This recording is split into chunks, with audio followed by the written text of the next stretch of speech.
Привет. Ой, здрасте. Ах, вот как ты готовишься к передаче «Зайцев». Какой передача? Конечно, откуда тебе знать, если ты на парах не появляешься? А завтра, между прочим, последний шанс сдать. Буду. Поздно, Зайцев. Приходи, не приходи, а больше двойки все равно не получишь. О, а ты, походу, Костян, тоже в армию засобирался? Капец, не достал. Я думал, денег дам, как обычно, и все. А это вообще говорят ни в какую. Да, Танечка у нас такая, честная и принципиальная. Как не подкатить?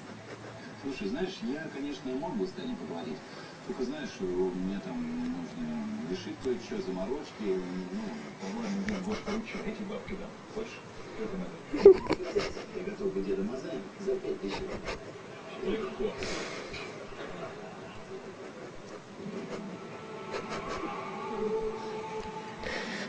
Что это такое? Это золотой конкурс. Он открывает правду. Все с языком. Нет, ты не должен об этом знать. Я никому не скажу.